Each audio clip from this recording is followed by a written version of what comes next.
আচ্ছা আচ্ছা। প্রথমেই সবাইকে শুভ দ্বীপ্রহর।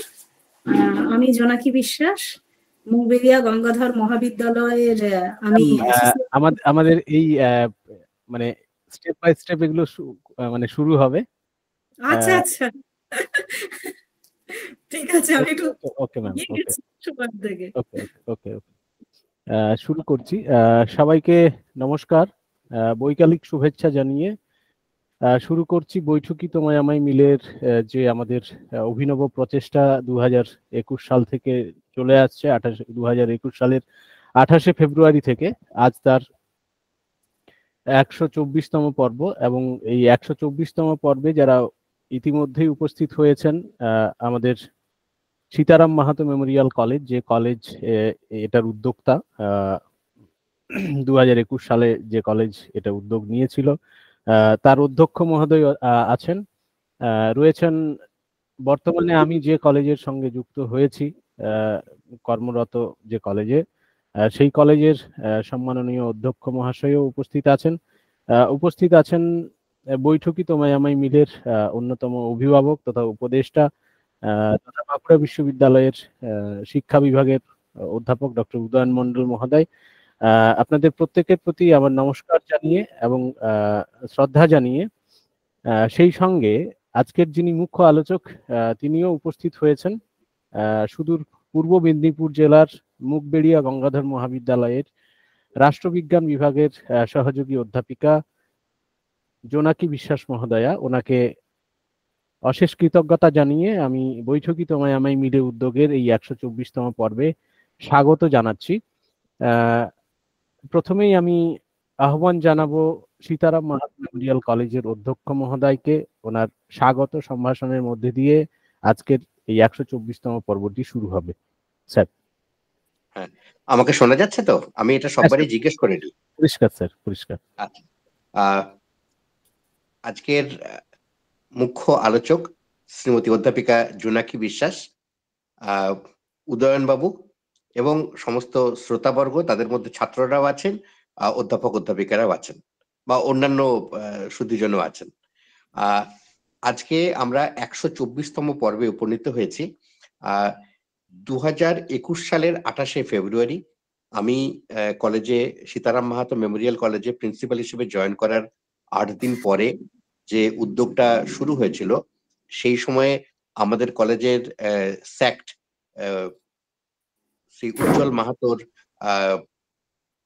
কি বলবো, উজ্জ্বল মাহাতোর ব্রেন চাইল্ড এবং তারই উদ্যোগে যে অনুষ্ঠানটা শুরু হয়েছিল, সেটা তারপরে প্রত্যেক সপ্তাহে প্রত্যেক রবিবার দুপুর 3টের সময় হয়ে এসেছে। এবং তার মধ্যে ছুটির দিন পড়েছে, আমার মনে আছে দোল পূর্ণিমা পড়েছিল, একবারে সম্ভবত সপ্তমী কিংবা অষ্টমী দুর্গাপুজোর দিন পড়েছিল।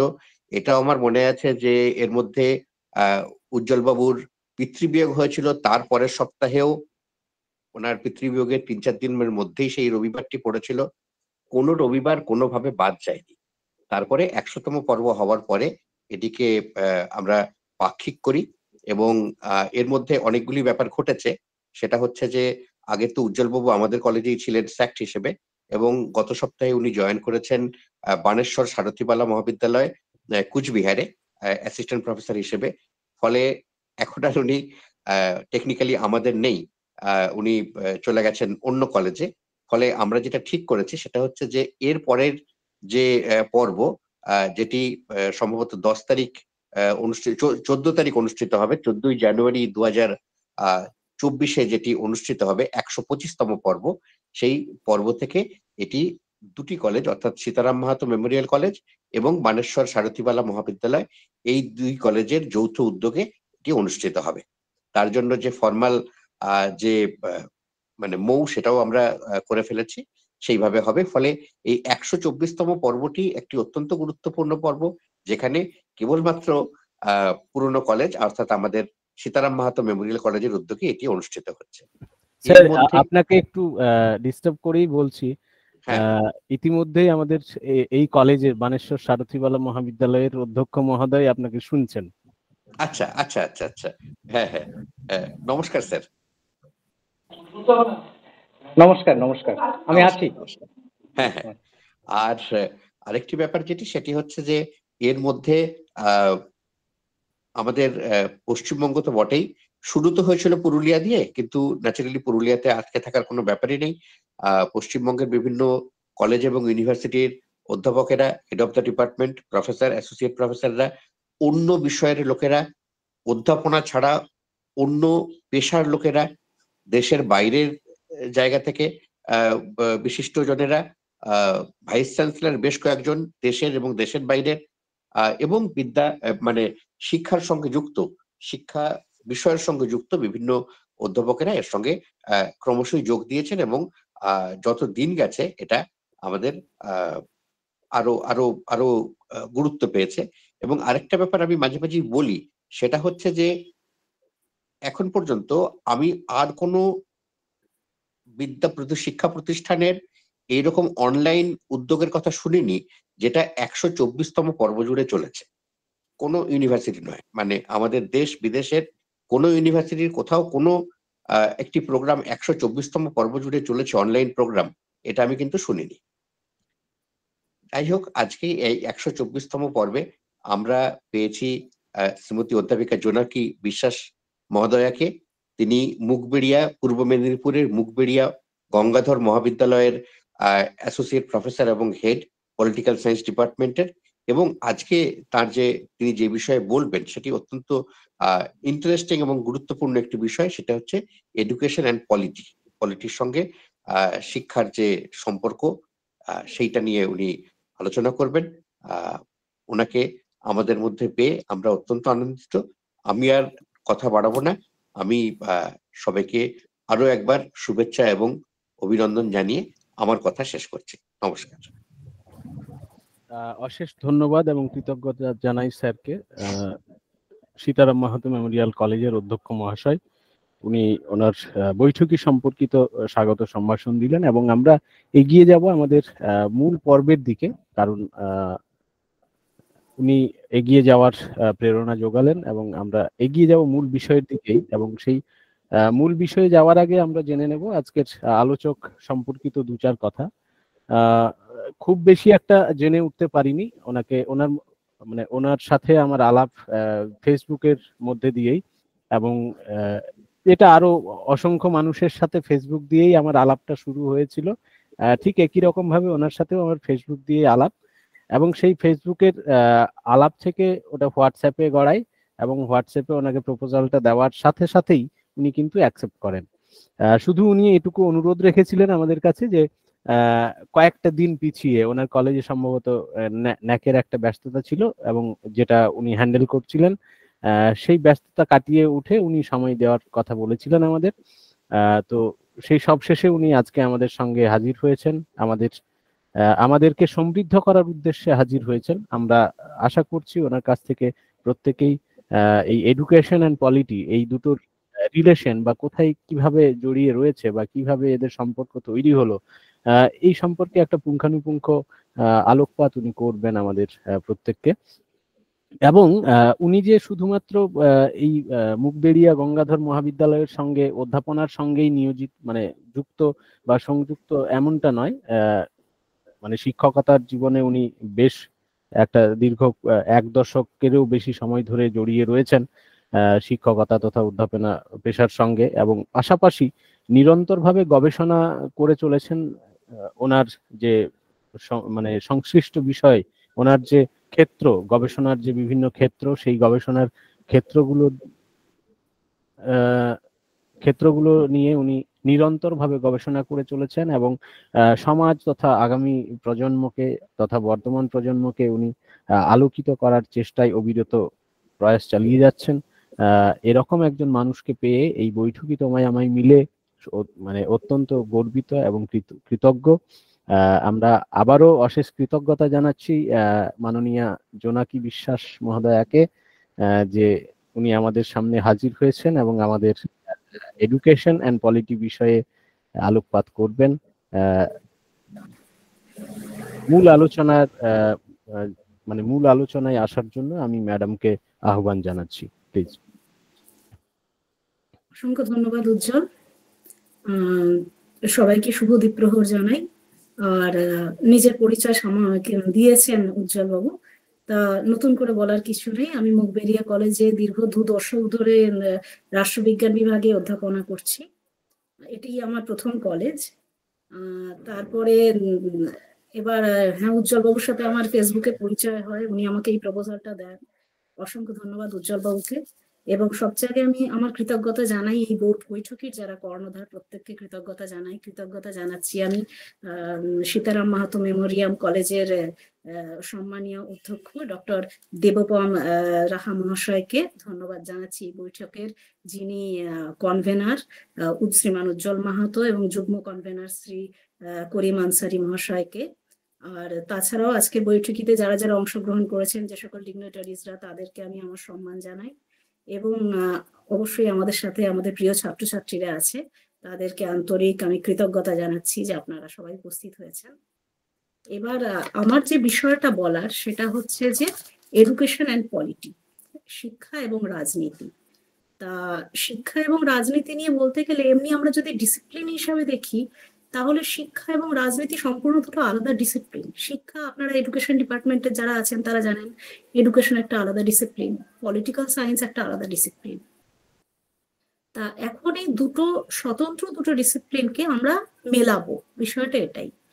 এখন মেলাবার বিষয়টা এটা যখন মানে ব্যাপারটা হচ্ছে পড়তে পড়তে বিষয়টা যখন ক্লিয়ার হতে হতে যাবে, তখন আমরা বুঝবো যে শিক্ষা রাজনীতি কোনো আলাদা কোনো বিষয় নয়, বলা যায় একটি মুদ্রার এপিঠ আর ওপিঠ, এত অঙ্গাঙ্গী তাদের সম্পর্ক। আর এমনিতে এখনো ইন্টারডিসিপ্লিনারি ভীষণ অ্যাপ্রোচটা খুবই মানে খুব রিলেভেন্ট একটা বিষয়।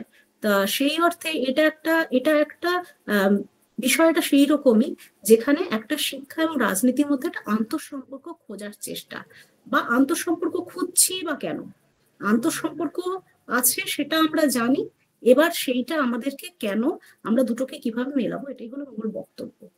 এবার হচ্ছে যে এই ইন্টারডিসিপ্লিনারি দুটো বিষয়ের মধ্যে আমি এই বিষয়টাকে এভাবে ভেবেছি, শিক্ষায় রাজনীতি, রাজনীতিতে শিক্ষা, ঠিক আছে। এবার এই আন্তঃসম্পর্ক বলতে গেলে সবচেয়ে আগে আমাদের একটু রাজনীতি কি এটা একটু জানাটা খুব জরুরি। যেহেতু আমি নিজে পলিটিক্যাল সায়েন্সের ছাত্রী বলবো, সেই হিসাবে প্রথমে আমি রাজনীতিটা বলি। শিক্ষা আপনারা জানেন, যেহেতু আপনার এডুকেশন ডিপার্টমেন্টের আছে, আমি রাজনীতি নিয়ে একটু কথা বলি। সেটা হচ্ছে যে এক মিনিট, আচ্ছা, রাজনীতি রাজনীতি রাজনীতি বলতে আমরা এভাবে বলতে পারি রাজার নীতি এবং নীতির রাজা। রাজনীতি এমন একটা বিষয়, যে বিষয়টা হচ্ছে যে আমাদের যবে থেকে রাষ্ট্র ব্যবস্থা শুরু হয়েছে তখন থেকেই রাজনীতি চর্চার সূত্রপাত। আমরা জানি যে আমাদের প্রাচীন গ্রিসের প্রাচীন গ্রিসের প্রথম রাষ্ট্রচিন্তার জন্ম হয় প্লেটো, অ্যারিস্টটল, তার আগে সক্রেটিস, এদের হাত ধরে রাজনীতি চর্চার সূত্রপাত হয়। এবার এই রাজনীতি চর্চার সূত্রপাতটা হয়েছিল তখন যে প্রাচীন গ্রিসের যে রাষ্ট্র ব্যবস্থা ছিল সেটাকে কেন্দ্র করে। পলিস বা সিটি স্টেট, ক্ষুদ্র রাষ্ট্র, একদম 10,000-এর বেশি জনসংখ্যা বিশিষ্ট না, সেই ক্ষুদ্র প্রাচীন গ্রিসের পলিসকে কেন্দ্র করে যে রাজনীতির ভাবনা সক্রেটিস, তারপরে তার শিষ্য প্লেটো, তারপরে তার শিষ্য অ্যারিস্টটলের মধ্য দিয়ে প্রবাহিত হয়েছে, সেইভাবেই আমাদের রাজনীতি চর্চার সূত্রপাত। এবার আমরা যদি প্রাচীন গ্রিসের রাষ্ট্র ব্যবস্থার কথা জানতে চাই, তখন আমরা জানবো যে তখনকার রাষ্ট্র ব্যবস্থা ছিল, আমরা জানি এথেন্স, প্রাচীন গ্রিসে তখন এথেন্সে ছিল গণতান্ত্রিক শাসন ব্যবস্থা। এবার সেই গণতন্ত্রটা কি আধুনিক গণতন্ত্রের সমান? অবশ্যই আধুনিক গণতন্ত্র নয়। এখনকার দিনের যে বৃহত্তর গণতন্ত্রে আমরা বাস করি, নিশ্চয়ই প্রাচীন গ্রিসের সেই এথেন্সের গণতন্ত্রটা সেই রকম গণতন্ত্র ছিল না। সেখানে খুব কম সংখ্যক জনগণ ছিল, তার মধ্যে আবার নাগরিকের সংখ্যা কম ছিল, তারাই প্রত্যক্ষভাবে শাসন কার্যে অংশগ্রহণ করত। এটাকে আমরা তখন প্রত্যক্ষ গণতন্ত্র বলি। কিন্তু আধুনিক যে বিশ্বে আমরা বাস করছি সেখানে প্রত্যক্ষ গণতন্ত্রের কোনো সুযোগ নেই, এটা পরোক্ষ গণতন্ত্র। এবার এই পরোক্ষ গণতন্ত্রে তাহলে আমরা কি করছি? আমরা শাসন ব্যবস্থায় অংশ নিচ্ছি, কিন্তু পরোক্ষে। আমরা ভোটদানের মধ্য দিয়ে আমার প্রতিনিধি নির্বাচন করছি, যে প্রতিনিধিরা আইনসভায় গিয়ে তারা আমাদের প্রতিনিধিত্ব করছেন, তারা আমাদের বক্তব্য রাখছেন, আমাদের দাবিগুলো রাখছেন, সেই দাবিগুলো আবার পলিসি হিসাবে আমাদের কাছে ফেরত হয়ে আসছে। এবার হচ্ছে তাহলে এইখানে খুব জরুরি বিষয় হয়ে যাচ্ছে আমি ব্যক্তি, আমি কতটা রাজনীতি বুঝছি। কারণ যেহেতু আমি হয় প্রত্যক্ষভাবে বা কখনো পরোক্ষভাবে আমি আসলে শাসন কার্য পরিচালনা করছি। তা আমি যখন শাসন কার্য পরিচালনা করব, তো স্বভাবতই আমার মধ্যে ন্যূনতম রাজনীতি সচেতনতা অত্যন্ত আবশ্যক। ন্যূনতম রাজনীতি সচেতনতা আবশ্যক। এখান থেকেই কিন্তু রাজনীতি চর্চার সূত্রপাত। মানে রাজনীতি চর্চাটা কত আবশ্যক বিষয় একটা আমাদের সুনাগরিক হওয়ার জন্য এবং আমাদের নিজেদের দেশটাকে ভালোভাবে পরিচালনা করার জন্য আমাদের কিন্তু সুনাগরিক হওয়া প্রয়োজন। আর সুনাগরিক হওয়ার জন্য আমাদের রাজনৈতিক শিক্ষা দরকার। এবার এই রাজনীতির যদি আমরা সাধারণ কিছু, খুব বেশি তাত্ত্বিক ডিসকাশনে যাচ্ছি না, রাজনীতির যদি আমি সংজ্ঞাগুলো দেখি তাহলে দেখবো যে রাজনীতি সম্পর্কে যখন সংজ্ঞা দেওয়া হতো তখন বা দেওয়া হয়েছে, বলা হয়েছে রাজনীতি কি না, যা রাষ্ট্র নিয়ে চর্চা করে তাই রাজনীতি। ঠিক আছে, কেউ বলেছেন সরকার নিয়ে চর্চা করে, কেউ বলেছেন রাষ্ট্র নিয়ে চর্চা করেছে, সেটা হলো রাজনীতি। এরপরে এই যে রাজনৈতিক ব্যবস্থা, এই রাজনৈতিক ব্যবস্থাটাকে মূলত বলা হচ্ছে যে এমন একটা ব্যবস্থা যেখানে ডেভিড ইস্টার একটা বক্তব্য রয়েছে, অথরিটেটিভ অ্যালোকেশন অফ ভ্যালুস। মানে কি, আমরা আমরা আমাদের যে দাবিগুলো সরকারের কাছে পৌঁছে দেওয়া হচ্ছে, এবার সেই দাবিগুলো সরকার আবার নীতি হিসাবে আমাদের কাছেই ফিরিয়ে দিচ্ছেন। ঠিক আছে, এবার হচ্ছে কি যে সেই ফিরিয়ে দেওয়ার প্রসেসটা করে হচ্ছে রাজনীতি। এবার তার ফলে আমরা যদি সচেতন না হই, আমরা কখনোই কিন্তু এই পদ্ধতিগুলো বুঝতে পারবো না বা আমাদের যথার্থ দাবিগুলোকে আমরা পেশ করতে পারবো না। এবার হচ্ছে, এটা গেল রাজনীতির খুবই সামান্য কথা। এইবার হচ্ছে এই রাজনীতিটার সাথে আমি শিক্ষাটাকে কিভাবে, কেন আমি শিক্ষাকে কেন একটা যোগ করার চেষ্টা করছি। আমি অ্যারিস্টটলের একটা বক্তব্য বলছি, সেটা হচ্ছে অ্যারিস্টটল বলেছেন man is a political animal. মানুষ একটি রাজনৈতিক জীব।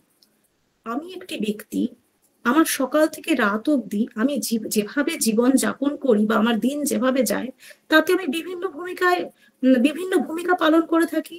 কখনো আমি একটা সামাজিক জীব হিসাবে ভূমিকা পালন করে থাকি, কখনো একটা পারিবারিক মানুষ হিসাবে আমার যা যা ভূমিকাগুলো পালন করছি, আমার যে কর্মক্ষেত্র সেখানে আমি আমার ভূমিকা পালন করছি। আমার দিনের মধ্যে কিছুটা সময় আমি রাজনৈতিক জীব, আমার একটা রাজনৈতিক ভিউ আছে, আমি সেই ভিউটাকে তৈরি করছি, হয় কিছু পড়ছি বা কিছু দেখছি বা কোনো রাজনৈতিক কর্মকাণ্ডে অংশগ্রহণ করছি, বা হয়তো আমি জনপ্রতিনিধি হচ্ছি, আমি জনপ্রতিনিধি হয়ে সরাসরি রাজনৈতিক কার্যে অংশগ্রহণ করছি। এইরকম ভাবে আমরা সামাজিক জীবের সাথে সাথে আমরা ভীষণভাবে একজন রাজনৈতিক জীব। তা যদি আমরা রাজনৈতিক জীব হই, তাহলে শিক্ষার মতো একটা ক্ষেত্র, যেটা আমাদের মানুষ হিসাবে তৈরি করা, বৃহত্তম কর্মক্ষেত্রে প্রবেশ করার একটা চাবিকাঠি, সেই শিক্ষাটা কি করে রাজনীতি থেকে বিযুক্ত হয়? শিক্ষা সুতরাং রাজনীতি থেকে বিযুক্ত নয়। যেহেতু আমরা পলিটিক্যাল অ্যানিমাল, শিক্ষা আমাদেরকে মানুষ হিসাবে তৈরি করতে সাহায্য করছে। তাই শিক্ষা আর রাজনীতির মেলবন্ধন কিন্তু সেখানে একটা ঘটেই যাচ্ছে। এবার আমরা ক্লাসরুম যদি দেখি, ক্লাসরুমে যে শিক্ষাগুলো হয়, মূলত একটা ক্লাসরুমে শিখানো হয় সেটাই, যাতে একটা ভবিষ্যৎ প্রজন্ম তৈরি হতে পারে। শিক্ষা ব্যবস্থা মূলত একটা ভবিষ্যৎ সমাজ গঠন করে। এবার হচ্ছে, যদি শিক্ষা মানুষকে রাজনৈতিক দিক দিয়ে সচেতন করতে না পারে, সেই আজকের যে শিশু শিক্ষার্থী, সে ভবিষ্যতে সে তার নিজের প্রাপ্যটা বুঝতে পারবে না কখনোই, যদি তার সামান্যতম শিক্ষা না থাকে। শিক্ষা তো সচেতনতা আনে, সেই সচেতনতা থেকে সে রাজনৈতিক দিক দিয়েও সচেতন হয়ে ওঠে, সে তার অধিকারগুলো বুঝতে পারে, সে তার কর্তব্যগুলো বুঝতে পারে। এবং শুধু তাই নয়, যদি সে কোনোদিনও শাসক হতে পারে, তো সে কিন্তু সুশাসক হতে পারে। এটা অত্যন্ত জরুরি। আমরা মূলত শাসকদের শিক্ষা এই বিষয়টাকে আমরা খুব কম গুরুত্ব দিই। আমাদের ভারতবর্ষের মতো একটা দেশ, এত বৃহত্তর গণতন্ত্র, এখানে আলোচনার এত বিষয়ে আসে, সেখানে ভীষণভাবে এই জিনিসটা আলোচনায় আসা উচিত যে শাসকের শিক্ষা সেটা কতটা দরকার। যদি অভিভাবক শিক্ষিত না হন, তাহলে তার সন্তান কি করে শিক্ষিত হবেন, বা সমাজ কি করে আমাদের প্রগতির পথে এগোবে? ওই জন্যে ভীষণভাবে মানুষ একদম শিশু অবস্থা থেকে মানুষকে শিক্ষাদান করা হবে এমন ভাবেই, যাতে সে সুনাগরিক হতে পারে এবং সুশাসকও হতে পারে, যেটা অত্যন্ত দরকার, যেটা মূলত কিন্তু অনেক সময় বিষয়টা কিন্তু অবহেলিত হয়ে থাকে। ঠিক আছে, এবার হচ্ছে শিক্ষাক্ষেত্রে শিক্ষার্থীরা যা শিখছেন তাই কিন্তু বৃহত্তর জীবনে প্রতিফলিত হচ্ছে। অতএব এক্ষেত্রে ভীষণভাবে দরকার একটা নৈতিক শিক্ষাও দরকার, যে নৈতিকতার আলোকে তবেই সে সুনাগরিক সত্যিকার সু শব্দটা প্রয়োগ করছি আমি, সু শব্দটা কিন্তু একটা নৈতিক শব্দ। সু কু, সু মানে একটা ভালো, একটা নৈতিক একটা দিক একটা নৈতিক দিক নির্দেশ করছে। তাহলে একটা নৈতিক মানুষ হওয়া খুব দরকার সুনাগরিক হতে গেলে। সুনাগরিক হওয়া মানে তো আমরা জানি অধিকার আর কর্তব্য যেমন একটা মুদ্রার এপিঠ আর ওপিঠ। আমরা সরকারের কাছ থেকে অধিকার চাই, তাই তো? আমরা প্রতি মুহূর্তে সরকারের কাছে অধিকার চাই, তার সাথে সাথে কিন্তু আমাদের কর্তব্য আছে যেটা আমাদেরকে পালন করতে হয়। একজন সুনাগরিক সেই যে তার যথার্থ অধিকারগুলো ভোগ করবে, তার সাথে সাথে সে কিন্তু তার যথার্থ কর্তব্যগুলো পালন করবে। তার জন্য দরকার একটা নির্দিষ্ট শিক্ষাক্রম। শিক্ষা ব্যবস্থায় কিন্তু একটা মানুষকে মানুষ মান আর হুঁশ সেটাকে দান করতে পারে বলে মনে করা হয়। আচ্ছা, কিন্তু এবার একটা বিষয় আছে যেটাকে আমরা অস্বীকার করতে পারি না, সেটা হলো শিক্ষার রাজনীতিকরণ। মানে এখন হচ্ছে যে শিক্ষা ব্যবস্থা আমাদের, আজকের কথা বলছি না শুধু, আমি যুগ যুগ ধরে যে শিক্ষা ব্যবস্থা চলে আসছে সেই শিক্ষা ব্যবস্থা নিয়ে যদি আমরা দেখি, তাহলে দেখবো যে এটা একটা সামান্য বড় একটা বড় অভিশাপের মতো, যে শিক্ষা ক্ষেত্রকে রাজনীতি বারবার ব্যবহার করেছে। শিক্ষাক্ষেত্রটা এমন একটা জিনিস, শিক্ষাক্ষেত্র অনেকটা হচ্ছে সেই একটা মানুষ গড়ার কারিগরের জায়গা, তো ফলে সেটা একটা লোভনীয় জায়গা।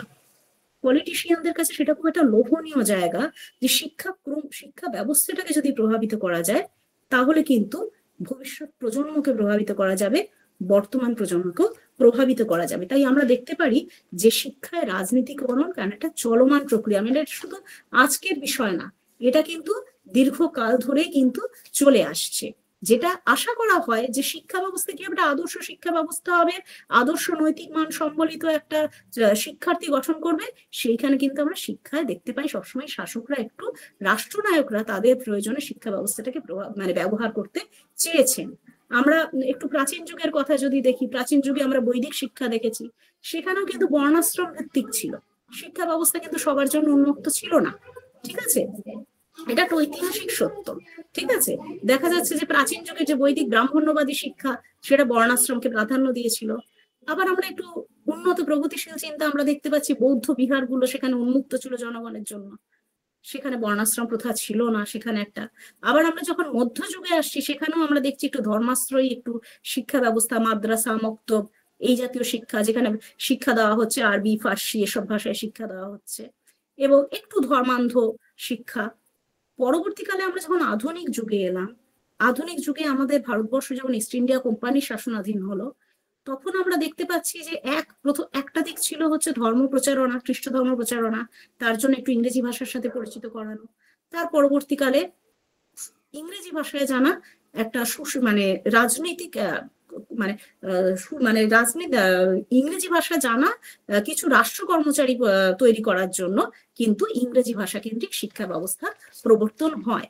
এবং আমরা জানি যে সেটা খুব একটা যে সেই পথটা খুব সহজ ছিল তা না। তার কারণ হচ্ছে যারা প্রাচ্যপন্থী তারা বিষয়টাকে সহজভাবে গ্রহণ করেননি। তারা চেয়েছেন সংস্কৃতি, আরবি, ফার্সি ইত্যাদি ভাষাতেই শিক্ষাক্রম চলুক। কিন্তু আমরা রাজা রামমোহন রায়ের কথা জানি, তার দীর্ঘ সংগ্রামের কথা জানি। তিনি পৃষ্ঠপোষকতা করেছিলেন এবং নেতৃত্ব দিয়েছিলেন সমাজের সেই প্রগতিশীল গোষ্ঠীর, যারা চেয়েছিলেন যে ইংরেজি ভাষায় বিজ্ঞান নির্ভর, যুক্তি নির্ভর একটা শিক্ষাক্রম চালু হোক। আপনারা এডুকেশনের শিক্ষক শিক্ষার্থীরা রয়েছেন, অতএব আপনারা বিষয়টা ভালো করে জানেন, সেই জন্য আমি এখানে খুব ডিটেলসে সমস্ত মেকলে বা ওগুলো জায়গায় যাচ্ছি না যে কিভাবে কি চাওয়া হয়েছিল। কিন্তু আমরা দেখতে পাচ্ছি আধুনিক যুগে এসে ইংরেজি ভাষায় শিক্ষিত একটা নব্য একটা যুবক দলকে আমরা পেলাম, যারা পরবর্তীকালে আমরা দেখছি ইংরেজি ভাষায় শিক্ষিত হয়ে তারা কিন্তু ভারতবর্ষের তারা বিভিন্ন রকম একটা যে নবজাগরণটা এলো, সেই নবজাগরণে কিন্তু তারা কাণ্ডারি হয়ে উঠলেন।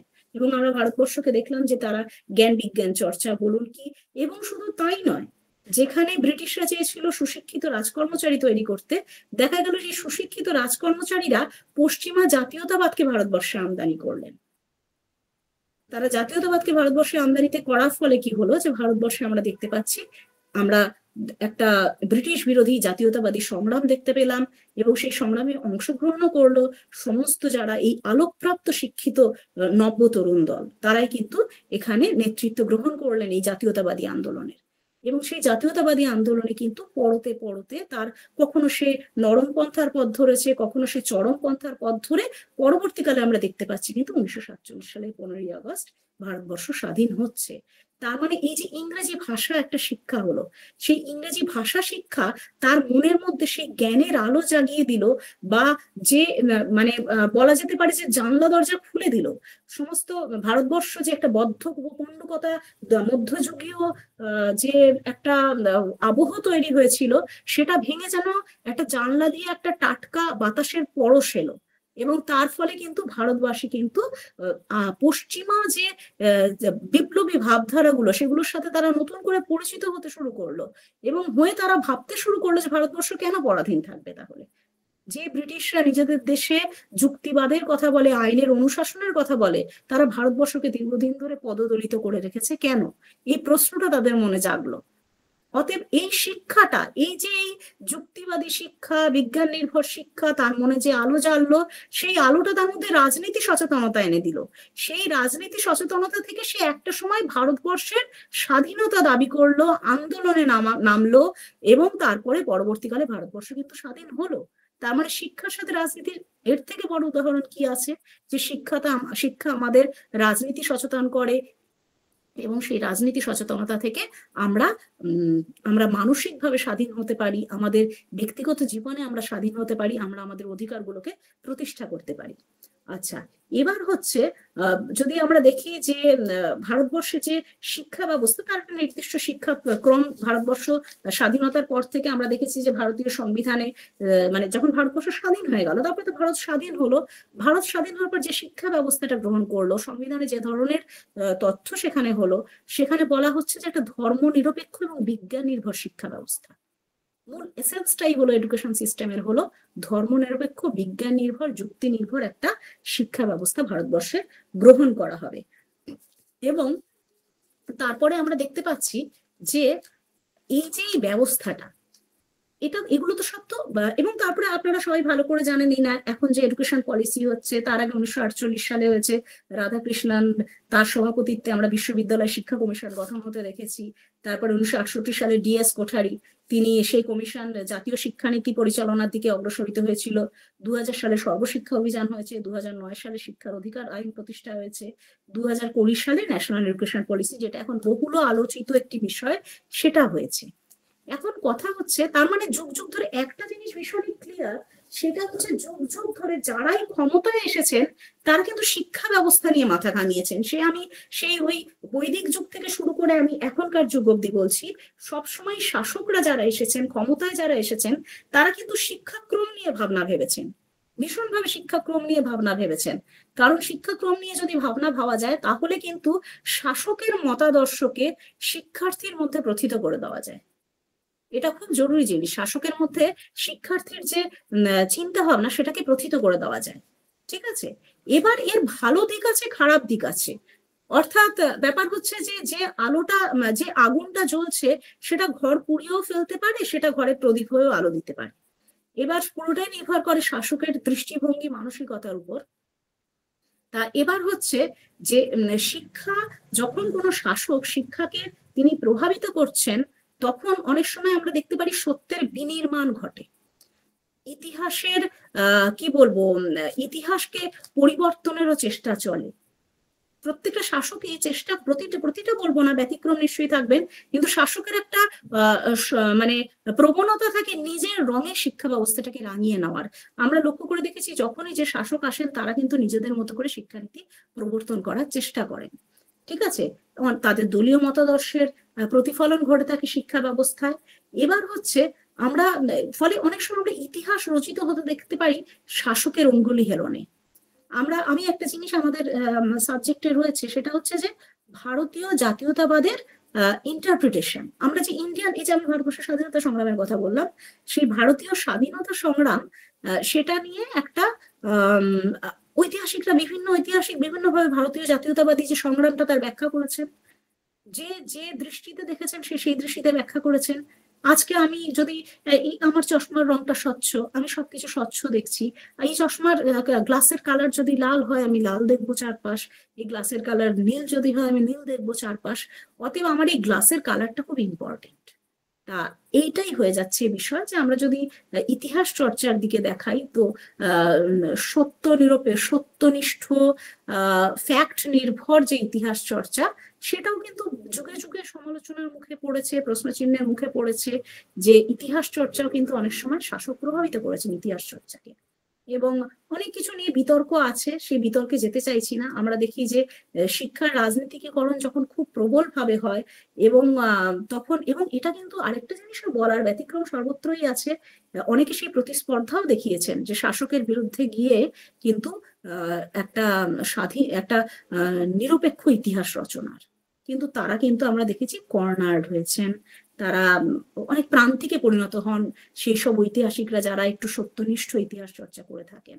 আমরা পলিটিক্যাল সায়েন্সের ক্ষেত্রেও আমরা যখন কোনো তত্ত্ব, ধরুন এই প্রাচীন যুগের যে তত্ত্ব আমরা আলোচনা করি বা মধ্যযুগের করি, অনেক সময় আমাদের কাছে সেই ডকুমেন্ট থাকে না, আমরা সেটাকে বিভিন্নভাবে বিভিন্ন সোর্স থেকে সেটাকে আনার চেষ্টা করি, এবং তখনই প্রশ্ন থাকে যে এই যে এই তথ্যগুলো নিয়ে আমরা একটা তত্ত্ব নির্মাণ করার চেষ্টা করছি, সেই তত্ত্বগুলো কতটা সত্যনিষ্ঠ, কতটা সত্যি, কতটা প্রকৃত, এটা একটা প্রশ্ন থেকেই যায়। কারণ বললামই না, সত্যের বিনির্মাণ সবসময় ঘটতে থাকে, তার ফলে এই বিনির্মাণের ফলে অনেক সময় কিন্তু আমরা দেখতে পাই প্রকৃত সত্য আমরা তুলে ধরতে পারছি না, এটা একটা বড় সমস্যা।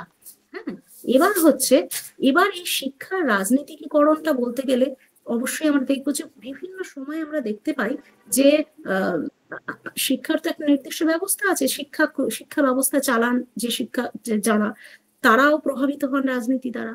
অনেক সময় ক্লাসরুমে এমন শিক্ষা দেওয়া হয় যেটাও কিন্তু রাজনীতি নিরপেক্ষ নয়, এটাও ভীষণ সত্যি কথা। এই বাস্তব সত্যটা কতজন স্বীকার করেন জানি না, কিন্তু যে শিক্ষা দান করা হয় সেই শিক্ষা, কারণ আমি ব্যক্তি মানুষটা তো অরাজনৈতিক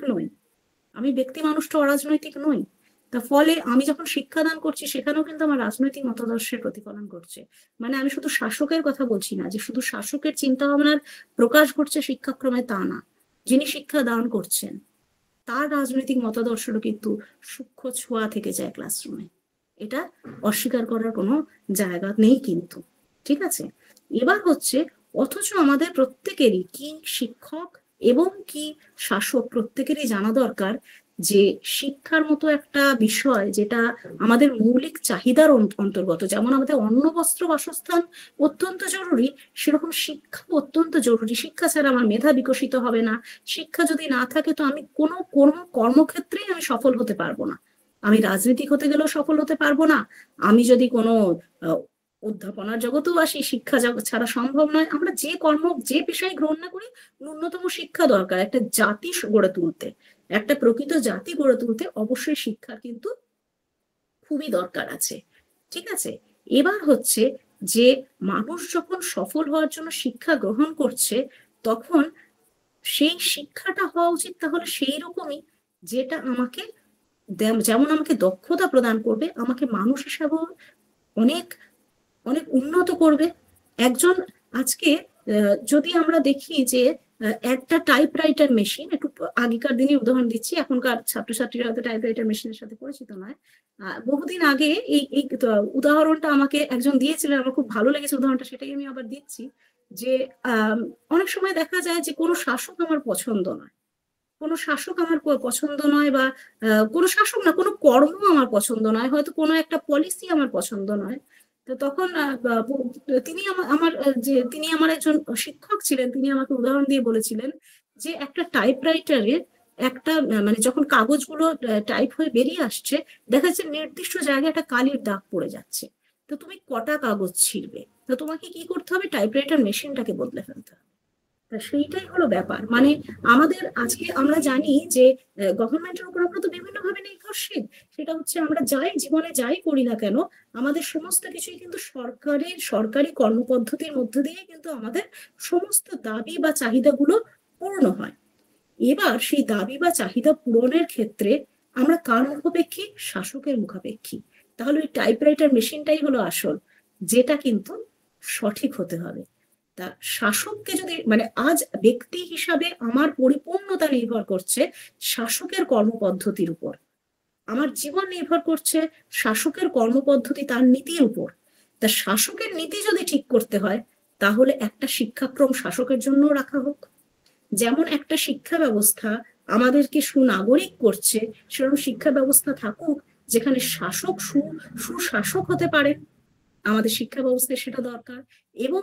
এবং আমাদের সংবিধানও সেই ব্যবস্থাটা থাকা দরকার যে শাসক হতে গেলে একটা নির্দিষ্ট শিক্ষাক্রম কিন্তু পেরিয়েই আসতে হবে, না হলে কিন্তু যুগ যুগ আমরা অশিক্ষিত শাসকই পেয়ে যাব। আমাদের অভিভাবক যদি অশিক্ষিত হন, যদি আমাদের অভিভাবকরা শিক্ষার আলোয় আলোকিত না হন, তাদের যদি নৈতিক শিক্ষা না থাকে, তাহলে তারা আমাদেরকে কি দিক নির্দেশ করবে? ঠিক আছে। এবার তার মানে যে ভীষণ রকম শিক্ষিত হওয়ার দরকার সেটা বলছি না, কিন্তু ন্যূনতম কিছু শিক্ষা শাসকের কিন্তু দরকার। ঠিক আছে। এবার হচ্ছে আমি একটু কিছু উদাহরণ দেবো, সেটা হচ্ছে যে এই বিষয়টা নিয়ে কিন্তু আমাদের যদি আমাদের রাষ্ট্রচিন্তার জগৎ দেখি, আমাদের সেখানে কিন্তু ভীষণভাবে ভাবা হয়েছিল এই শাসকের শিক্ষা নিয়ে, প্রবলভাবেই ভাবা হয়েছিল। যে একটা হচ্ছে যে তুমি যদি আদর্শ, শুধু শিক্ষা ব্যবস্থা না, গোটা সমাজটাকে আদর্শ একটা সমাজ হিসাবে প্রতিষ্ঠা করতে চাও, তোমার শিক্ষা অত্যন্ত দরকার। এবং সেই শিক্ষাটা কি শিক্ষা?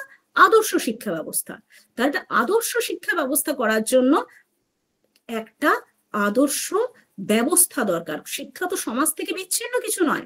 আদর্শ শিক্ষা ব্যবস্থা একটা আদর্শ সমাজেই থাকে। আর আদর্শ সমাজ গঠন করে মানুষ এবং শাসক, রাষ্ট্র। রাষ্ট্র থেকে আমরা তো বিচ্ছিন্ন কিছু বিষয় নই।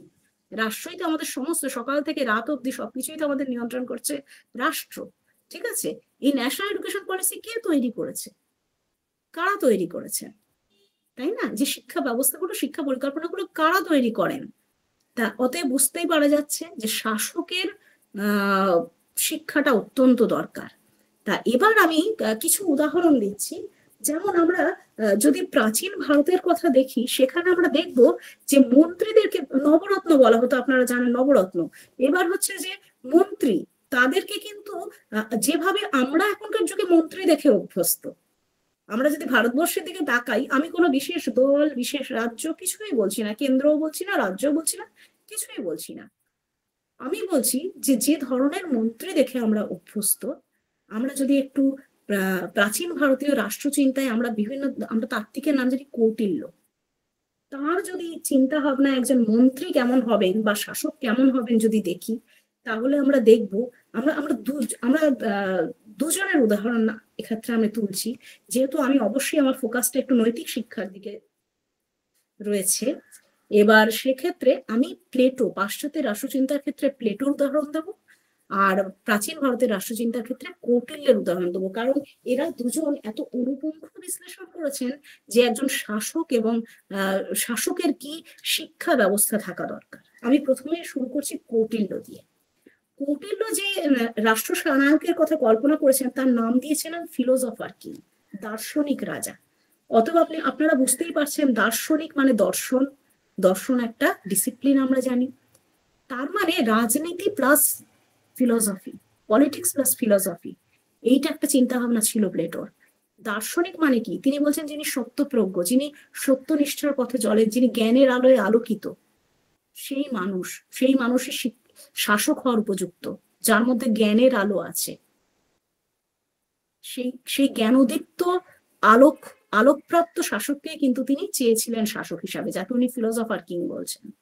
এবার এই ফিলোসফার কিং, সেই সম্পর্কে প্লেটো বলছেন যে ফিলোসফার একজন শাসক। এবার এই বক্তব্য বলার জন্য ব্যাপারটা হচ্ছে যে উনি যে এই যে দার্শনিককে রাজা করতে চেয়েছিলেন, সেটাও কিন্তু তৎকালীন রাজনীতিকদের পছন্দ হয়নি। তার ফলে আমরা আগে দেখেছি সক্রেটিসকে হেমলক পানে, সক্রেটিসও এরকম ধরনের কথা বলার ফলে হেমলক পানে তাকে মৃত্যুবরণ করতে হয়েছিল। এবং প্লেটো সেই জন্য এথেন্স পরিত্যাগ করে চলে গেছিলেন, কারণ উনি বলেছিলেন দর্শনের বিরুদ্ধে এথেন্সবাসীর পাপের পুনরাবৃত্তি যেন না হয়, তাই আমি এথেন্স পরিত্যাগ করলাম।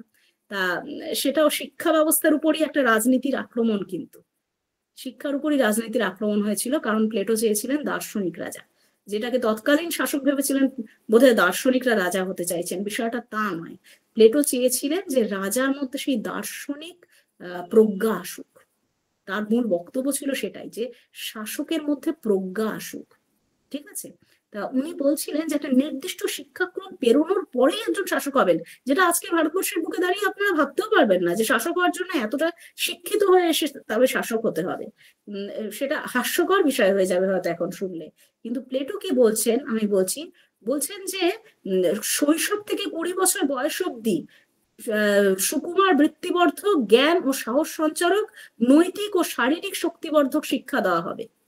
20 বছর, এবং কলাবিদ্যা, সঙ্গীত চর্চা, চিত্রকলা, ভাস্কর্য 20 বছর বয়স অব্দি এই ধরনের শিক্ষা পাবে একজন শাসক। তারপরে 20 বছর থেকে 30 বছর পাবে সে বিজ্ঞান ভিত্তিক শিক্ষা, জ্যামিতি, পাটিগণিত, জ্যোতির্বিদ্যার শিক্ষা পাবে। তারপরে লাস্ট 5 ইয়ার্স সে ফিলোসফি, দর্শন চর্চা করবে, এবং তাতে যখন সে নিপুণ হবে তখন সে সামরিকভাবে প্রশিক্ষিত হবে। ঠিক আছে, তবেই কিন্তু একজন রাজা প্রকৃত দার্শনিক রাজা হয়ে উঠতে পারবেন, তার মধ্যে প্রজ্ঞাগুণ আসবে। ঠিক আছে, এইরকম ধরনের একটা শাসন ব্যবস্থা, একটা রাষ্ট্র পরিচালিত নৈতিক মান সম্বলিত একটা শিক্ষা ব্যবস্থার কথা আজ থেকে কত বছর পূর্বে প্লেটো বলে গেছিলেন। ঠিক আছে, এবার আমি আসছি কৌটিল্যের কথা। কৌটিল্যের কথা যদি আমরা বলতে চাই, তো কৌটিল্যের যে শিক্ষাক্রম আমরা দেখেছি, কৌটিল্য কিন্তু সেম কথাই বলেছেন, প্রায় সমসাময়িক দুজনে। কৌটিল্য কিন্তু বলছেন যে ভারতবর্ষে যারা যারা শাসক হবেন তারা কিরকম হবেন না, তারা শৈশবে গুরুগৃহে ব্রহ্মচর্যা পালন করবেন, সে ব্রহ্মচর্য শিক্ষা নেবেন, তারপরে শাস্ত্রবিদ্যায় পারদর্শী হবেন, মানে পড়াশোনা শিক্ষিত হবেন, তারপরে শস্ত্রবিদ্যায় পারদর্শী হবেন, মানে অস্ত্র শিক্ষা, আয়ুধ শিক্ষা সেগুলো পারদর্শী হবেন। তারপরে তিনি রাজপ্রাসাদে ফিরে এসে রাজপদের উপযুক্ত গুণাবলী অর্জন করে, সেই গুণাবলী কি, প্রজ্ঞাগুণ, অভিগামিক গুণ, সত্যপ্রজ্ঞতা ইত্যাদি সমস্ত গুণ যখন তিনি আয়ত্ত করবেন, তারপরেই কিন্তু তিনি শাসক হবেন, তবেই তিনি কিন্তু শাসক হবেন। ঠিক আছে, এরপরে আসছি, এটা তো গেল শাসকের গুণ, বোঝাই যাচ্ছে একটা শাসক হওয়ার জন্য কি কি গুণ দরকার। এবার আমরা যদি বাস্তবের প্রেক্ষিতে এই উদাহরণগুলো অ্যাপ্লাই করি, তো আমাদের হাতে পেন্সিল ছাড়া কিছু থাকবে না। তো যা হোক, এরপরে আমরা আসছি হচ্ছে মন্ত্রী নির্বাচন কি করে হবে। কৌটিল্য যেটা বলেছেন, মন্ত্রী নির্বাচন মানে আপনারা এখনকার মন্ত্রী নির্বাচনে মানে যে ধরনের আমরা মন্ত্রী পেয়ে থাকি আর কি পদ্ধতিতে পাওয়া উচিত সেটা বলছেন কৌটিল্য, বলছেন উদাহরণগুলো। আমার খুব ভালো লেগেছে, মনে হচ্ছে আপনাদেরকে বলি সেটা। বলছে যে শত্রু নামক গুপ্তচরের মাধ্যমে একটা পরীক্ষা চলবে। সেই পরীক্ষাগুলো কি, ধর্মপধা, অর্থপধা, কর্মপধা আর ভয়পধা, এই 4 রকম একটা পরীক্ষার মধ্যে দিয়ে কিন্তু যেতে হবে। এবার দেখা যাচ্ছে কেউ ধর্মপধা মানে ধর্মভিত্তিক একটা প্রলোভন দেখানো হচ্ছে, তাতে কি যে জিতছে, যে ধার্মিক প্রমাণিত হচ্ছে, তাকে বিচার কার্যে পাঠানো হবে। আচ্ছা, যে হচ্ছে অর্থপধা মানে আর্থিক দিক দিয়ে যাকে প্ররোচনা মানে অনেক রকম প্রলোভন দেওয়া হচ্ছে কিন্তু সে সেইটাকে জয় করছে, সে হবে সন্নিধাতা সমাহর্তা, মানে রাজস্ব সংগ্রহ টংগ্রহ করবেন। আর হচ্ছে কামপধা, যে ব্যক্তি ইন্দ্রিয় পরায়ণ, ইন্দ্রিয়কে জয় করতে পারছেন সেই পরীক্ষায়, সেই ব্যক্তি হবেন অন্তঃপুর রক্ষক। ঠিক আছে, আর তারপরে কি হচ্ছে, যিনি ভয়পধা মানে অনেক রকম তাকে ভয়ের মতো পরিস্থিতিতে ফেলা হচ্ছে, সেখানে সাহসিকতার সাথে বেরিয়ে আসছে, সে হবে অঙ্গরক্ষক। যে ব্যক্তি 4টে পরীক্ষায় পাশ করছে সেই হচ্ছে মন্ত্রী। তাহলে একজন মন্ত্রীর কি কি গুণাবলী দরকার? মন্ত্রী তিনি ইন্দ্রিয় পরায়ণ হবেন না, মন্ত্রী তার অর্থের প্রলোভন থাকবে না, মন্ত্রী যিনি ধার্মিক হবেন, মন্ত্রী যিনি সাহসী হবেন। এই সমস্ত গুণাবলী কিন্তু একজন মানুষকে মন্ত্রিত্বের উপযোগী করে তুলছে। ঠিক আছে, তো এখান থেকেই আসে যে আমাদের কি ধরনের শিক্ষাক্রম দরকার একজন আদর্শ শাসকের জন্য। যে আমাকে শাসন করছে তারও কিছু শিক্ষাক্রম হোক। এডুকেশন পলিসি তো শুধু সাধারণ মানুষের জন্য হচ্ছে, কিছু এডুকেশন পলিসি শিক্ষকদের জন্য হোক, শাসকদের জন্য হোক। সেই শিক্ষাক্রমকে পেরিয়ে এসেই তিনি যেন আমাদেরকে শাসনের উপযুক্ত হয়ে ওঠেন, এটাই আমাদের চাওয়ার। আমরা মহাত্মা গান্ধীর কথা বলবো। আপনারা সবাই জানেন তিনি নৈতিক শিক্ষার কথা বলেছিলেন, কারণ তিনি মনে করতেন যে নৈতিক মূল্যবোধই একটি জাতি গঠন করে। পারিবারিক শিক্ষা, সামাজিক শিক্ষা, নৈতিক শিক্ষা এইগুলোই কিন্তু একটা প্রকৃত ব্যক্তিকে একটা প্রকৃত মানুষ হিসাবে গড়ে তুলতে পারে, এবং তার রিফ্লেকশনও শাসন ব্যবস্থা এসে পড়ে। যে ব্যক্তি, যে শিশুটি ছোট থেকে পারিবারিক মূল্যবোধ, পারিবারিক শিক্ষা, নৈতিক মূল্যবোধে জারিত হলো, তারপর সে বিদ্যালয়ে গেল, সেখানেও সে সেই ধরনের শিক্ষা পেল যেটা তার নৈতিক মানকে উন্নত করে, তাকে জ্ঞান বিজ্ঞান, তাকে আধুনিক জ্ঞান বিজ্ঞান চর্চা করতে সাহায্য করে, তাকে একটা নিরপেক্ষ, যেখানে আমাদের একটা প্রধান সমস্যা হচ্ছে সেটা হচ্ছে যে আমরা অনেক সময় বাস্তব রাজনীতি দেখে আমরা ভুলে যাই যে গণতন্ত্রের নির্যাস কি। আমি এটা ছাত্রছাত্রীদের খুব বলে থাকি যে গণতন্ত্রের নির্যাস কি, তাদেরকে জিজ্ঞেস করি যে গণতন্ত্র বলতে কি বোঝো বলো তো তোমরা। গণতন্ত্র বলতে তো আমরা জানি যে একটা নির্বাচন ব্যবস্থা আছে, সেই নির্বাচন ব্যবস্থায় আমরা জানি যে সংখ্যাগরিষ্ঠ যারা হলেন তারাই শাসক হলেন, যে সংখ্যাগরিষ্ঠতা তারা অর্জন করেছেন, ম্যাজিক ফিগারটা তারা পেয়েছেন, তার ফলেই তারা ক্ষমতায় এসেছেন। তার মানে কি, দেখা গেল যদি 100 জন মানুষ হয় তাতে 51 জন যাকে ভোট দিয়েছে তাহলে সে ক্ষমতায় এলো, 49 জনের ভোট সে পায়নি। এবার ক্ষমতায় আসার পর তার কাজটা কি, ক্ষমতায় এসে সে তাহলে কি করবে? এখানে প্লেটোর নৈতিক শিক্ষার ব্যাপার আসছে। প্লেটো যখন বলছেন, প্লেটো তার রিপাবলিক গ্রন্থে বলছেন যে ন্যায় বিচার কি। ন্যায় বিচার কি বলতে তিনি প্রচলিত যে ন্যায় বিচার সম্পর্কিত সমাজে যে অন্য মূল্যবোধ গুলো রয়েছে সেগুলোকে খণ্ডন করেছেন। সেই সব মূল্যবোধে বলা হচ্ছে, সেফেলাস, পলিমার্কাস এরা বক্তব্য রাখছেন যে যাকে যার প্রাপ্য তাকে তা দাও, সেটাই হলো ন্যায় বিচার। তখন প্লেটো প্রশ্ন করছেন, প্রাপ্যটা কি? আমি কি করে বুঝবো কার প্রাপ্যটা কি? এই যে গণতন্ত্রে যে 51 জন লোক একজন শাসককে ভোট দিলেন, তাহলে শাসক ক্ষমতায় এসে তাহলে সে 51 জনকে সুশাসন দেবেন, কারণ সেটাই তাদের প্রাপ্য, তাকে ক্ষমতায় তারা এনেছেন। যে 49 জন তাকে ক্ষমতায় আনেননি, তার জন্য শাসকের ভূমিকা কি হবে? সেই 49 জন মানুষের জন্য শাসক কি করবেন?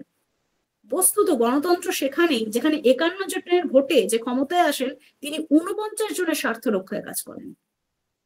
সংখ্যালঘুর স্বার্থ রক্ষায় যে শাসক কাজ করেন সেই হলেন প্রকৃত শাসক, সেই হলেন আদর্শ শাসক। এই জিনিসগুলো কে দিতে পারে আমাদেরকে জ্ঞান? অবশ্যই শিক্ষা দিতে পারে, কারণ শিক্ষাই তো আমাদের মধ্যে সচেতনতা আনে এবং আমাদের মধ্যে সেই জ্ঞানের আলো জ্বালায়, যেই আলোয় আলোকিত হয়ে আমরা সমস্ত অন্ধকারকে দূর করতে পারি।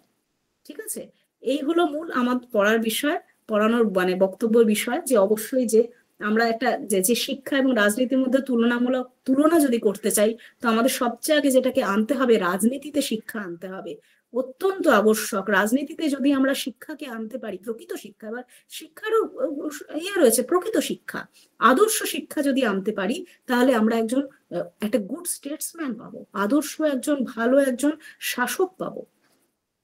তারই রিফ্লেকশন আবার শিক্ষা এসে পড়বে, কারণ সেই শাসক ক্ষমতায় আসবেন, তিনি নীতি নির্ধারণ করবেন, তিনি জাতীয় শিক্ষাক্রম গঠন করবেন, সেই জাতীয় শিক্ষাক্রমেও সেই আদর্শেরই প্রতিফলন ঘটবে এবং আমরাও ক্রমশ কিন্তু একটা জাস্ট সোসাইটি, একটা ন্যায় বিচার সম্বলিত একটা আদর্শ শাসন ব্যবস্থা, একটা আদর্শ সমাজ ব্যবস্থা, একটা বৃহত্তর জনকল্যাণমূলক একটা সমাজ তৈরি করতে পারবো। ধন্যবাদ, এইটুকুই বলো।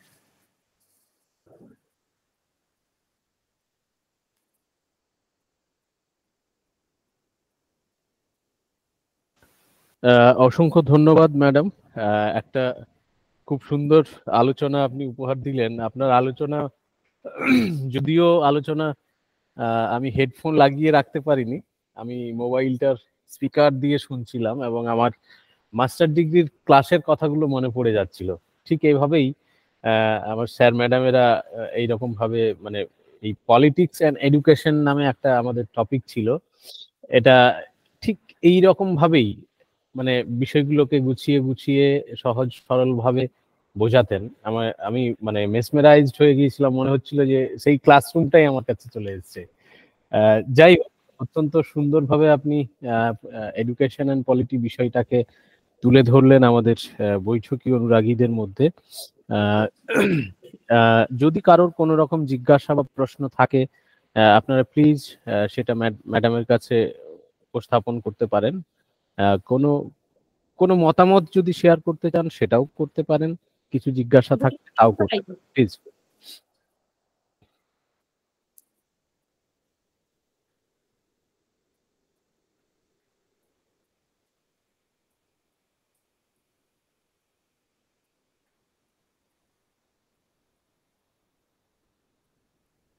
কেউ বলতে পারেন তারা কিভাবে ভেবেছেন রাজনীতি আর শিক্ষার, তারা কোনো নতুন কিছু অ্যাঙ্গেল যদি আমাদের সামনে তুলে ধরতে পারেন, আমরাও সমৃদ্ধ হব।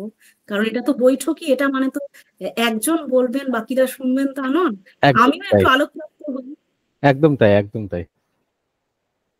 হ্যাঁ, অতনু দত্ত, আপনি প্লিজ বলুন, প্লিজ। ওকে ম্যাডাম, নমস্কার। ম্যাডাম শোনা যাচ্ছে? হ্যাঁ হ্যাঁ, শোনা যাচ্ছে। ওকে ওকে ওকে ম্যাডাম, নমস্কার। আপনাদের এই বিজ্ঞাপনটা কয়েকদিন পূর্বেই আমি দেখেছিলাম সোশ্যাল মিডিয়াতে। স্যার তো আপনার একটু আহ, সংক্ষিপ্ত পরিচয় দিয়ে আপনি হ্যাঁ আপনার হ্যাঁ অবশ্যই, অবভিয়াসলি আমি সংস্কৃতে মাস্টার ডিগ্রি করেছি বর্ধমান বিশ্ববিদ্যালয় থেকে, এবং তৎপরবর্তীতে BEd government training college Hooghly, চুঁচুড়া হুগলি থেকে, এখন রবীন্দ্র ভারতীতে পিজিডি করছি। তো এই আমার শিক্ষাগত যোগ্যতা, এবং আমার নাম অতনু দত্ত, বিষ্ণুপুর কৃষ্ণগঞ্জ কাইতিপাড়ার নিবাসী, জেলা বাঁকুড়া। তো ম্যাডাম, আপনার আমি সম্পূর্ণ বক্তব্য বা ভাষণ হয়তো আমি মানে আমারই হয়তো সময়ের একটু গোলমাল হলো, বা এটা নিজেরই দুর্ভাগ্য যে শুনতে পেলাম না। তবে যেটুকু শুনেছি, আমি অর্থশাস্ত্রের কিছু বিষয় আপনার মুখ থেকে শুনলাম, যেখানে আপনি রাজনীতি এবং শিক্ষাকে একটা মানে মেলানোর জন্য একটা মিলিত প্রয়াসের উদাহরণ দিয়েছিলেন। সেখান থেকে অর্থশাস্ত্রের কথাই বিশেষভাবে উল্লেখ করেছেন বা তুলে ধরেছেন। তো ম্যাডাম, আপনি বিনয়াধিকরণের কথা বললেন, কৌটিল্যের, তাই তো ম্যাডাম? ওকে ওকে সেখানে আপনি কিছু প্রকরণের কথা বললেন।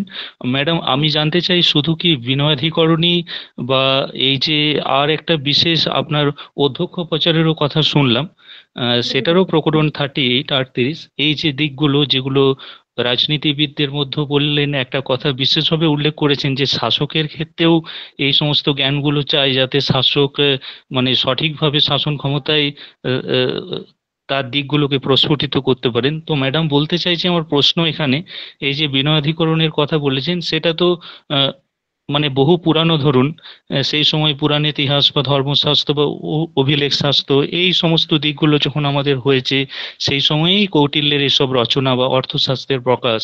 তো বলছি, সেই সেই জিনিসগুলো কি বাস্তবে মেলানো সম্ভব বা বাস্তবে মেলানো যায়?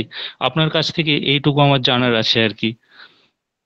হ্যাঁ, ব্যাপারটা হচ্ছে কেন কৌটিল্যের উদাহরণটা দিলাম, সেটা হচ্ছে যে যেমন এটা তো কৌটিল্যের একটা দিক তুলে ধরলাম। আমরা পলিটিক্যাল সায়েন্সে যখন কৌটিল্য পড়াই, তখন কৌটিল্যের, দেখুন আপনার অর্থশাস্ত্রের একটা নির্দিষ্ট চ্যাপ্টার ধরে আমাদের পড়ানো।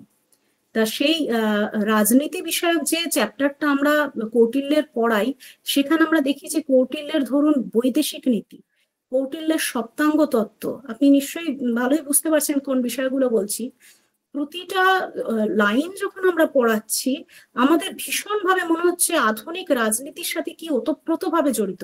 আমি এই জন্যই কৌটিল্যের উদাহরণটা খুব বিশেষ করে আমি আজকে দিলাম, কারণ কৌটিল্য যে আধুনিক রাজনীতি, সেই আধুনিক রাজনীতির প্রতিটা পদক্ষেপে আমার মনে হয় যেন কৌটিল্যীয় অর্থশাস্ত্র ভীষণভাবে সহায়ক। যে ধরনের আমরা ধরুন বৈদেশিক নীতির কথাই বলছি, যে আমরা যে ধরনের বৈদেশিক নীতি পালন করে থাকি, আমরা যদি কৌটিল্যের ষড়গুণ্য তত্ত্ব, চতুর উপায় এগুলো পড়ে থাকি, তাহলে দেখবো যে কি ভীষণভাবে প্রাসঙ্গিক, কি ভীষণভাবে এইভাবেই তো ডিপ্লোমেসি হয়ে থাকে। তা এখন ধরুন কৌটিল্য যেখানে আপনি যদি তুলনা করতে চান, যেখানে আমি বলছি ধর্মপধা, মন্ত্রী হওয়ার জন্য তাকে ধার্মিক হতে হবে। এখনকার দিনে আপনি কি ভাববেন সেটা যে মন্ত্রী হওয়ার জন্য ধার্মিক হওয়া আবশ্যক? আমরা কিছু গ্রহণ, কিছু বর্জন করব। আমরা যখন কিছু উদাহরণ দিচ্ছি, তার মানে হচ্ছে আমরা সেটাকে আধুনিক যুগের জন্য তার থেকে কতটা নিতে পারি। সম্পূর্ণ তো অবশ্যই নেব না। এই তো যেমন বিচার ব্যবস্থাটাকে আমরা নেব, যে বিচারক হতে গেলে ধার্মিক হতে হবে না, অবশ্যই না। আমরা বিচারক হলে বলবো ধর্মনিরপেক্ষ হতে হবে। আমরা আধুনিক যুগে ব্যাপারটা হচ্ছে কি, ধরুন প্লেটোর উদাহরণ তো দিয়েছি, প্লেটোর উদাহরণের ক্ষেত্রে আপনি বলতে পারেন প্লেটো কৃতদাস প্রথাকে সমর্থন করেছেন, প্লেটো সমাজের স্থিতাবস্থাকে চেয়েছেন, তাই না? তাহলে এটা তো প্লেটোর নেগেটিভ দিক। নেগেটিভ দিকটাকে বর্জন করে আমি যদি তার পজিটিভটা তুলে নিয়ে আসি, যে প্লেটোর চিন্তা ভাবনার মধ্যে কোনটা, প্লেটোর ফিলোসফার কিং এর আদর্শটা আমি তুলে নিয়ে এলাম। কিন্তু প্লেটোর, যেখানে প্লেটো দাস প্রথাকে সমর্থন করছেন, প্লেটো যেখানে প্রাচীন গ্রিসের যে স্থিতাবস্থা সেটাকে সমর্থন করছেন, আমি সেটাকে তুললাম না, কিন্তু আমি ওই সেই জল আর দুধের মধ্যে থেকে দুধটা তুলে নিয়ে এলাম, হাঁস যেরকম করে। বুঝতে পেরেছেন? মানে যে কৌটিল্যের ওকে তত্ত্বেও ম্যাম, জিনিসই ওকে আপনি ম্যাম। থাকবে।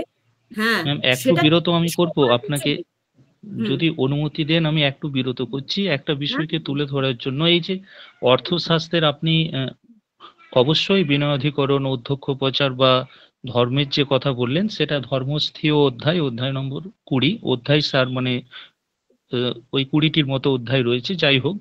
তো যদি অর্থশাস্ত্র মানতে হয় তো অর্থশাস্ত্রের সূচনাতেই মনুষ্যানাং বৃত্তির অর্থ, মানে আমার যেটুকু মনে আছে, মনুষ্যানাং বৃত্তির অর্থ মনুষ্যবতী ভূমিরত্ব অর্থ তস্যা পৃথিব্যা লাভোপায়ন স্বাস্থ্যমিতি, এই যদি আমার সূত্র হয় এবং এর মধ্যে যদি আমার প্রতিটি যারা মানে প্রতিটি অধ্যায় এবং প্রকরণ ওকে বলছি যারা ওকে তাদের একটু ব্যাখ্যা করে দিই।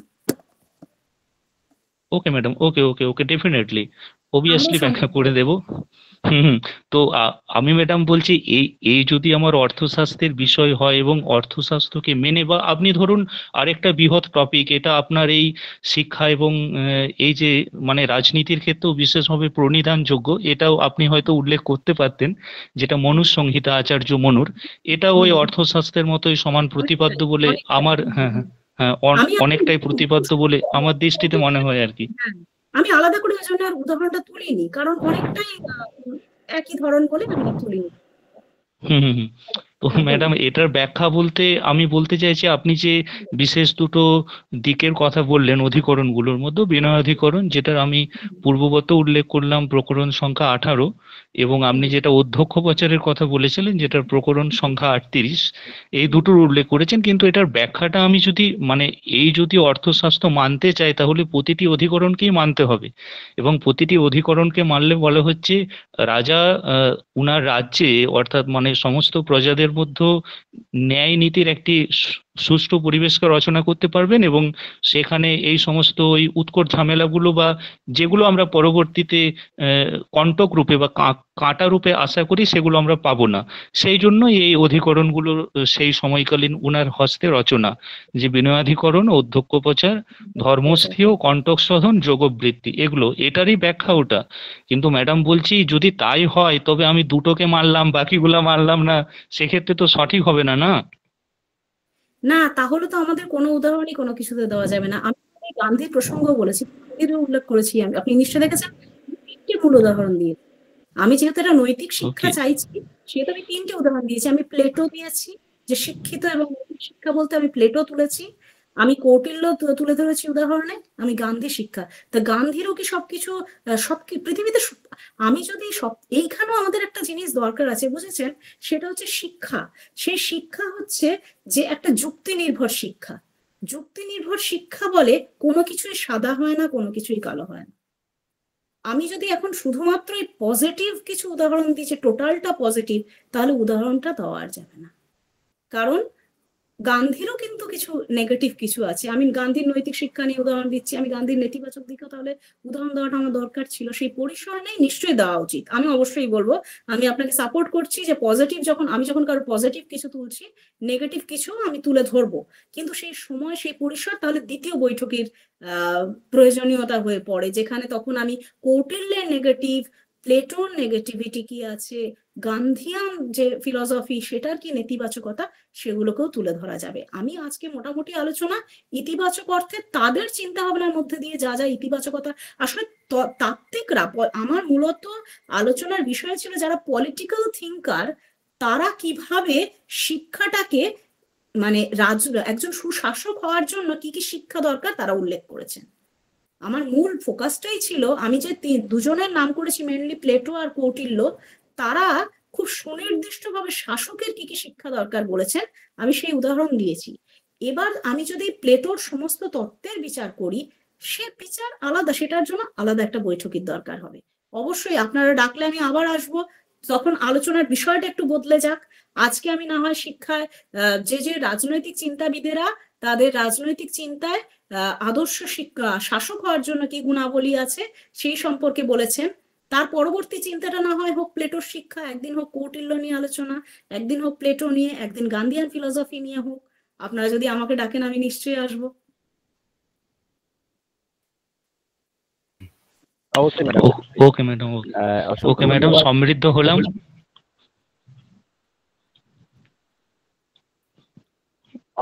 ওকে ম্যাডাম, ওকে। তো সমৃদ্ধ হলাম, যদিও আমি রাষ্ট্রবিজ্ঞানের ছাত্র ছিলাম না।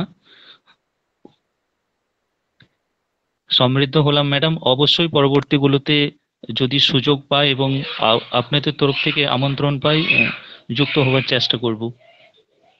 আমার বলে ভালো লাগবে, কারণ এইগুলো আমার নিজের খুব প্রিয় বিষয়। যদি আমি কোনোদিনও শুধু কৌটিল্য নিয়ে আলোচনা করতে পারি আমার কাছে খুব আনন্দের বিষয়, এটা আমার নিজের খুব প্রিয় আর কি। আর তারপরে কোনোদিনও প্লেটোকে নিয়ে আলোচনা হোক, আপনারা যদি ডাকেন আমি নিশ্চয়ই এসে বলবো। এদেরকে জানা দরকার আমার মনে হয়।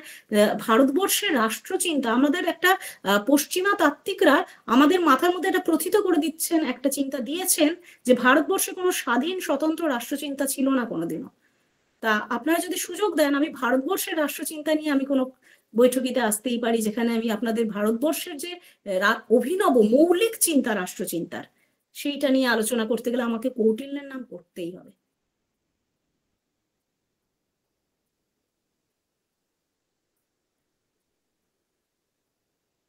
আর কিছু? হ্যালো। হ্যাঁ ম্যাডাম, থ্যাংক ইউ ম্যাডাম। অত্যন্ত বাবুকে ধন্যবাদ, একটা অত্যন্ত প্রাসঙ্গিক বিষয় তুললেন এবং মতামত বিনিময় করলেন। আর কি কারোর কোনো প্রশ্ন বা জিজ্ঞাসা আছে?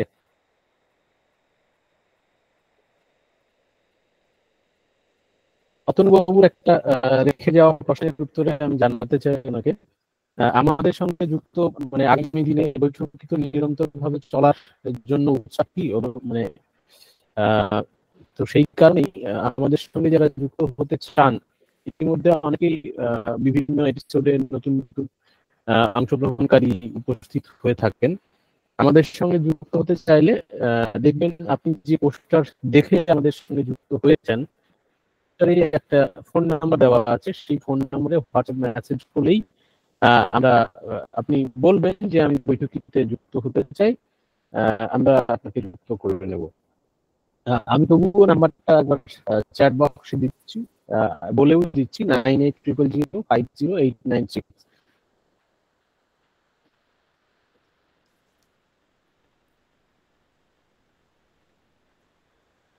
থ্যাংক ইউ ম্যাডামকে আবারও ধন্যবাদ। আর আশা করছি আর কোনো রকম জিজ্ঞাসা বা প্রশ্ন নেই সম্ভবত, যতটুকু মনে হচ্ছে। চ্যাট বক্সেও কোনো প্রশ্ন দেখতে পাচ্ছি না।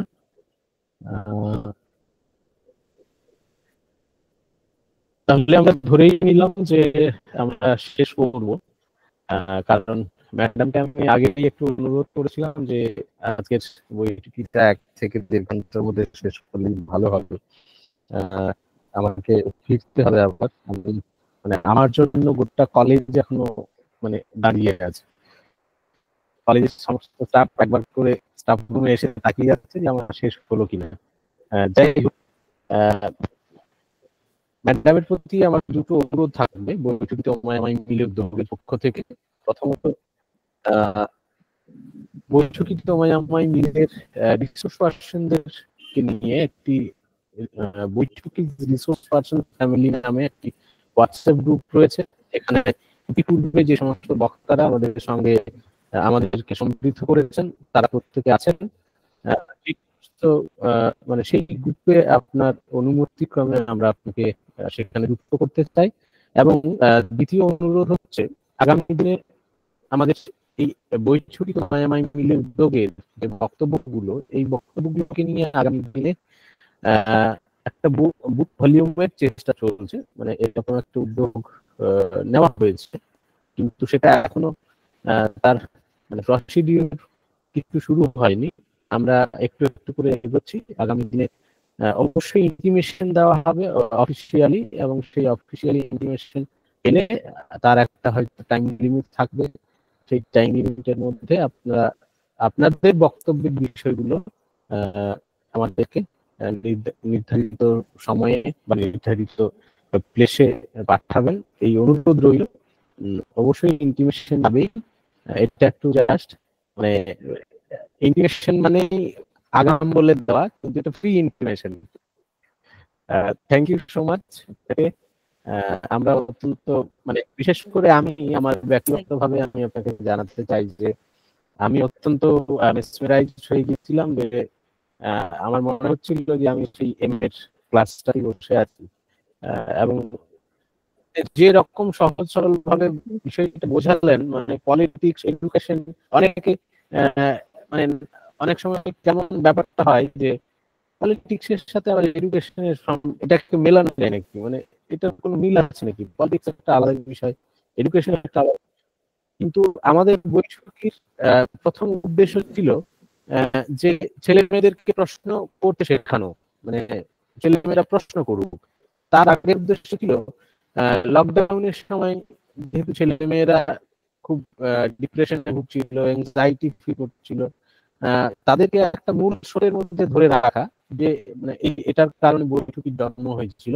এবং দ্বিতীয়ত আমরা চেষ্টা করলাম তাদেরকে প্রশ্ন করতে শেখাতে হবে, মানে কিভাবে প্রশ্ন করে, একটু একটু করে শিখুক না, যদি একটা এপিসোডে একজন প্রশ্ন করে সেটাই জানবো অনেক। এবং পরবর্তীকালে আমাদের চিন্তা ভাবনায় আরো একটু মানে পরিবর্ধিত হলো। আমাদের মনে হলো যে এই যে যত ডিসিপ্লিন গুলো আছে, এই ডিসিপ্লিন গুলো শেকড়টা যে এক জায়গায় মিলে গেছে, এই যোগগুলোকে আমাদের খুঁজে বের করা। এবং যে কারণেই এখন আর একেবারে পিওরলি যে মানে বুকিস যে এডুকেশনের বিষয়গুলো, তার মধ্যে কিন্তু আমরা সীমাবদ্ধ নয়। আমাদের মধ্যে হিস্ট্রিক্যাল পার্সপেক্টিভ নিয়ে আলোচনা হচ্ছে, টেকনোলজিক্যাল পার্সপেক্টিভ নিয়ে আলোচনা হচ্ছে, স্ট্যাটিস্টিক্স নিয়ে হচ্ছে, পলিটিক্যাল বিষয় নিয়ে হচ্ছে, ইকোনমিক্সের বিষয় নিয়ে হচ্ছে, মানে সব ডিসিপ্লিন গুলোকে আমরা এক তলায় এনে তাদের মেলবন্ধনটাকে আমরা চাইছি। এবং প্রত্যেকটাই এডুকেশনের সাথে রিলেটেড, বা এডুকেশন প্রত্যেকটা ডিসিপ্লিনের সাথে কিভাবে ইন্টাররিলেটেড, এটা আমরা মানে খুব ভালোভাবে বুঝতে পারছি আমাদের এপিসোড গুলো থেকে। যাই হোক, অশেষ ধন্যবাদ এবং কৃতজ্ঞতা সহ প্রণাম জানাবেন আমার, এবং আগামী দিনে এই বৈঠকটির পাশে থাকবেন এই প্রত্যাশা থাকলো আপনার কাছে। এবং যারা অংশগ্রহণ করলেন তাদের প্রত্যেককে আবার বৈকালিক শুভেচ্ছা সহ অশেষ ধন্যবাদ। এবং স্যার আমাকে মেসেজ করেছেন একটু আগেই যে উনি সম্ভবত বই মেলাতে আছেন, তাই শেষের দিকে উনি কিছু না বলার অনুরোধ রাখলেন। যাই হোক, সর্বোপরি এই দুটো অনুরোধ রাখলাম। আবার পরবর্তী 125তম বৈঠকে এটা আমাদের কাছে একটা মাইলস্টোন, এবং পরবর্তী বৈঠকিতে আমরা পেতে চলেছি, আবারও আমরা বিদেশে পাড়ি দিচ্ছি পরবর্তী বৈঠকি। এবং এটা একটা বড় মাইলস্টোন এই কারণে, সীতারাম মাহাতো মেমোরিয়াল কলেজের অধ্যক্ষ মহোদয় বলেই দিলেন যে পরবর্তী পর্ব থেকে আমরা আমাদের এই উদ্যোগটা মানে যৌথ উদ্যোগের পর থেকে পরিচালিত হবে। তার কারণটাও বলে দিয়েছেন, আমি আর সেটাকে রিপিট করতে চাইছি না। পরবর্তী 125তম পর্ব অনুষ্ঠিত হবে জানুয়ারি, মানে পরের বছর 2024 সালের জানুয়ারি মাসের 14 তারিখে, ঠিক বিকেল 3টে থেকেই। যেভাবে এতদিন চলে আসছে ঠিক ওইভাবেই চলবে। আলোচক হিসেবে আমরা যাকে পেতে চলেছি, শুধু বাংলাদেশের জাহাঙ্গীরনগর বিশ্ববিদ্যালয়ের ইতিহাস বিভাগের সহযোগী অধ্যাপক সৈয়দ আবু তোয়াব সাকিব মহোদয়।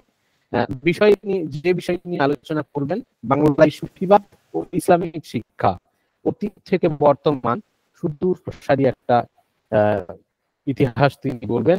আবারও বলি, বাংলায় সুফিবাদ ও ইসলামিক শিক্ষা, এর অতীত থেকে বর্তমান পর্যন্ত একটা পুঙ্খানুপুঙ্খ আলোচনা করবেন বাংলাদেশের জাহাঙ্গীরনগর বিশ্ববিদ্যালয়ের ইতিহাস বিভাগের অধ্যাপক সৈয়দ আবু তোয়াব সাকিব মহোদয়। সকলে ভালো থাকবেন। আবারও সকলের সুস্থতা কামনা করে, ম্যাডামের সুস্থতা কামনা করে, এবং সীতারাম মাহাতো মেমোরিয়াল কলেজের অধ্যক্ষ মহোদয়, উপদেষ্টা ডক্টর উদয়ন মন্ডল মহোদয়, সকলের অনুমতি নিয়ে আজকের বৈঠকে এখানে শেষ করছি। দেখা হবে আবার 125তম পর্বে 14 জানুয়ারি 2024। সকলকে বড়দিনের শুভেচ্ছা, ক্রিসমাসের শুভেচ্ছা, এবং একই সঙ্গে নতুন বছরের আগাম শুভেচ্ছা জানিয়ে রাখলাম। সকলের শেষটাও ভালো কাটুক, বছরের শুরুটাও ভালো কাটুক। ধন্যবাদ। আপনাকেও শুভেচ্ছা জানালাম। Thank you.